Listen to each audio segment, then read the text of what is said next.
Okay. Hi, everyone. Thanks for joining us again. I'm Tony Colangelo, and I'm with my good friend here. Hi, Wayne Capelli. How you doing? And today we're going to talk about something that I think is really, really important in real estate photography. And that is, it's expected of us to shoot wide in real estate, but how can we leverage a wide angle shot? And I know, Wayne, this is something that you're very, very passionate about. And actually, before we jump in, I want to thank everybody for continuing to join us. At the end of the video, Wayne will have our contact information. If you'd like to subscribe to our respective YouTube channels, if you'd like to send us a note for a suggested topic, or send to us a photo that you would like critique, we would certainly welcome that. Right, Wayne? Absolutely. And Absolutely. really, again, thank you for watching. And we have a pretty good following. Yeah, so please continue to join us. But today we are going to talk about something that's really, really important because one of the things that happens in our field is that there's almost this divide, this almost like a partisanship that says, I like shooting really, really wide. That's the one side. And there's another group on the other side that says, no, you've got to zoom in. And I think, Wayne, there are ways to kind of do both to tell a better story in the house and of the property, the space that we're shooting. And I know that you're really, really passionate about this, right? The whole idea of leveraging, really taking advantage of a wide angle lens. So why don't I turn it over to you? Okay. One of the things about shooting with a wide angle lens is that there is so much information that when you shoot with a wide angle lens, when you get the whole entire space, there is a lot of information. And what happens is when you're trying to make a point, our images are there to make a point. And when there are so many points, that is the same thing as not having any point at all. So what we want to do with a wide angle shot is we want to kind of identify what's important, what needs to be shown, and literally what doesn't need to be there. So what's your focal length on this one? This is a 17 millimeter. On full frame camera. on a full frame camera. So with a crop sensor camera, this would be around 10, 11 millimeters then, basically. Yeah. And if you're shooting with, again, this is really, really wide. Yeah. And what happens is I want to point out that I'm shooting wide because I am going to crop. I actually you're shooting with cropping in mind. Absolutely. Okay. Because that's really the beauty of using ultra wide angle lenses or a tilt shift lens. I want to remind people that a tilt shift lens, all a tilt shift lens is a lens that has a very wide angle of view, but only shows like 24 millimeters at a time. A 24 millimeter tilt shift lens has the same view as a 12 millimeter wide angle or whatever. Yeah. But it only shows 24 millimeters field of view at a time. Right. So this is 17 millimeters. And what don't you like about this picture, Tony? You mean other than the fact that that wicker basket is slapping me in the face? Yeah, and that's the thing. Not only is it distorted, that wicker basket is not that big. That outlet on the bottom corner is not that big. Yeah. So, and here, and sorry for interrupting, here we have, a pretty contemporary kitchen, different colors and so on. And we've got that killer. It looks like a copper plated or brass plated range hood, and that's the issue. I simply don't know, because when we're shooting wide angle, we have perspective decompression, which means the stuff that's there's the illusion that the distance between the stuff in the foreground and the stuff in the background is greater. That's the illusion. So here we have the big selling feature in the background and we can't see it. Yeah, it is the furthest smallest piece of air thing inside the picture, and that's really what we want to show. Yeah. So what's your process here when you're cropping to the composition you want? What are you thinking about? So my thing is, we need to show the hood. Yeah. And what happens is, I also pointed it here because there is a little kind of prep area, and that little open area over there is a dining room. Right. So I kind of want to be able to have the kind of connection between the kitchen, the prep area, and the dining room.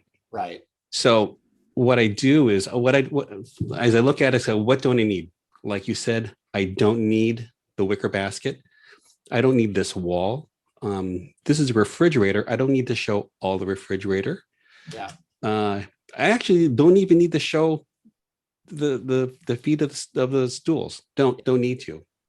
What I need to show is the hood, and I need to show the area off to the right. The connection, right? The connection. Okay, and so let's see. Wait, but before that, one of the things about connecting is, if you look on the left, there's actually sunlight coming in from that window. Right. So because that dark area is dark, we tend not to want to go there. It's like we're featuring it, but we're really not featuring it because that's just a dark, scary area. Why would I want to go into the dining room? Why would I want to go into that prep area? Yeah. So the first thing we need to do is we need to kind of equalize the lighting. I want to show where to go to, not only by cropping, but by lighting. Right. So this is what I came up with cropping and lighting. Nice. That's a lot of crop. Yeah, no doubt. So if you look, and I'm not going to zoom it in yet, because you have to kind of see once we show the cropped image.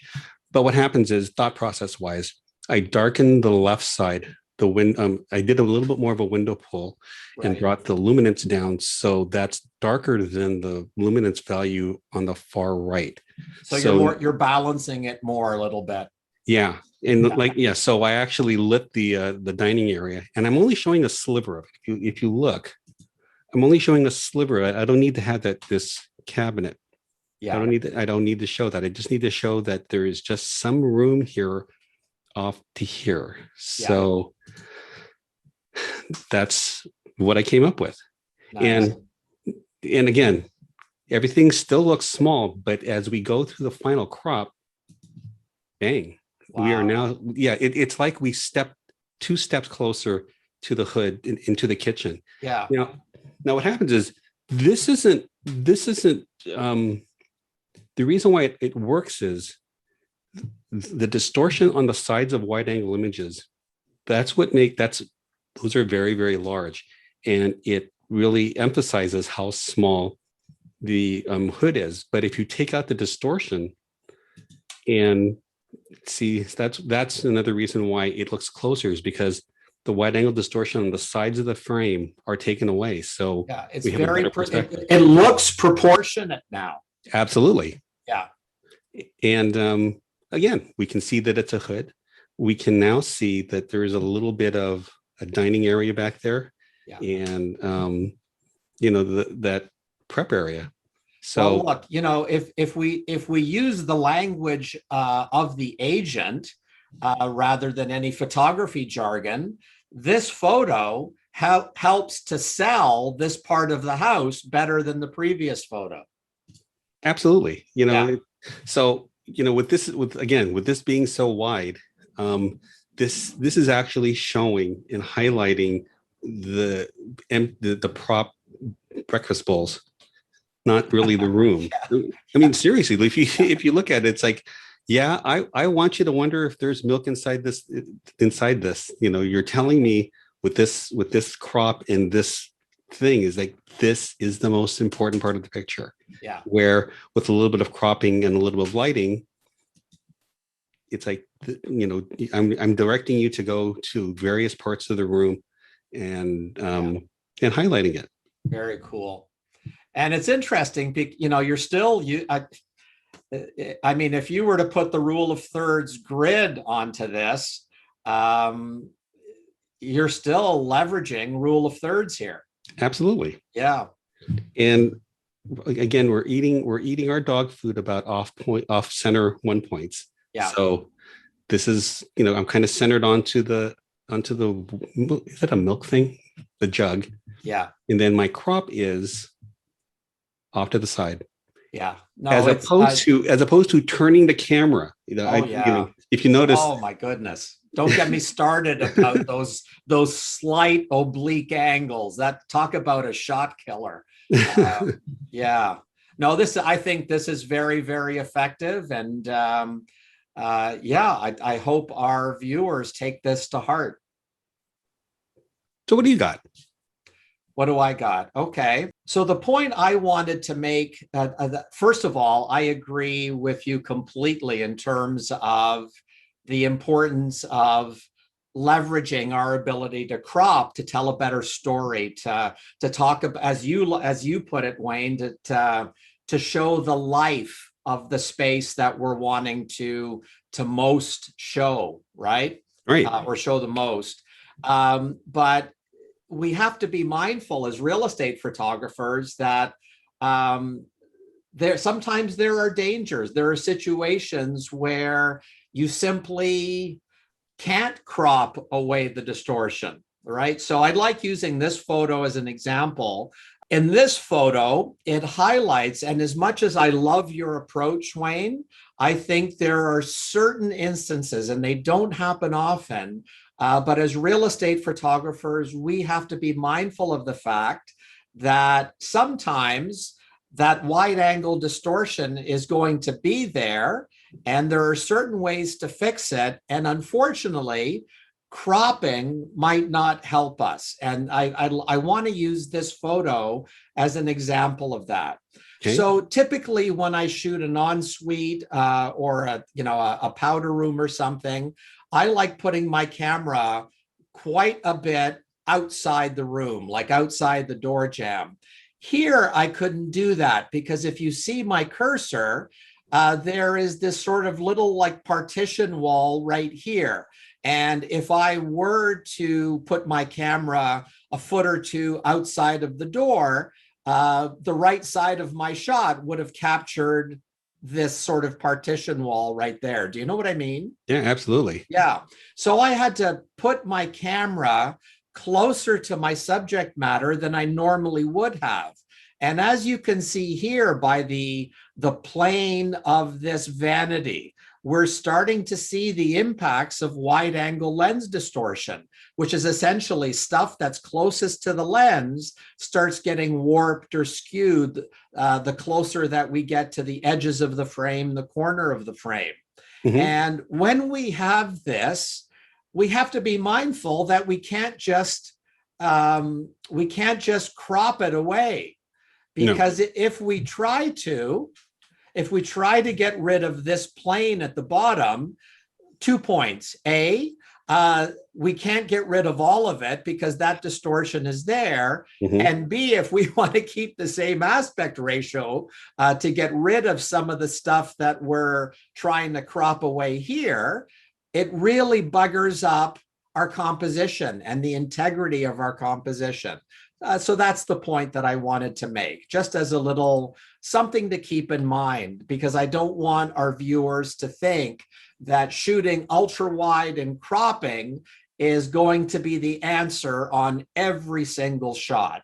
No, absolutely not. But then again, also is when you're shooting ultra wide, just kind of look around your image to see if there are more interesting things in your image as opposed to the big canvas that you're presenting. Yeah. I have a question for you. Yeah. The door to the shower. Yeah. Did you open that on purpose? I did. Yeah. I think it helped me to avoid, as you can see in the mirror, there was this, what I can't even see what that is. Is that a picture? Is that a door? I don't know what the hell that is.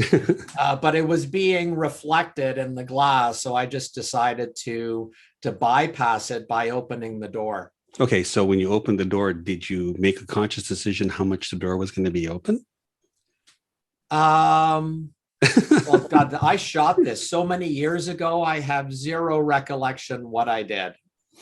Also, I mean, obviously you did this instinctually, and it is perfect because, you know, you took away the reflection and you actually showed that there's still a door. Yeah. You know, there are times that you can actually open it so much that the line disappears and it doesn't look like there's a door. Yeah. So yeah, I liked all the thought going into this into the bathroom shot. Well, I tell you what, this was a long, long time ago when I was shooting real estate. I don't remember the thought process, but I I will take the credit that you're giving me. Anyway, so I think that's about it, Wayne. I think we have some juicy nuggets in here for what we've been talking about for our viewers. Mm-hmm. And I hope this was helpful to you. And again, if you have any suggestions for future topics, any photos that you'd like to submit for critique, please send them our way. Okay. So Great. That's it, Wayne. Thank you very so much. And we'll come out for a next one. We'll come out for the next one. We hope you'll join us. In the meantime, please take care. Bye. Bye now.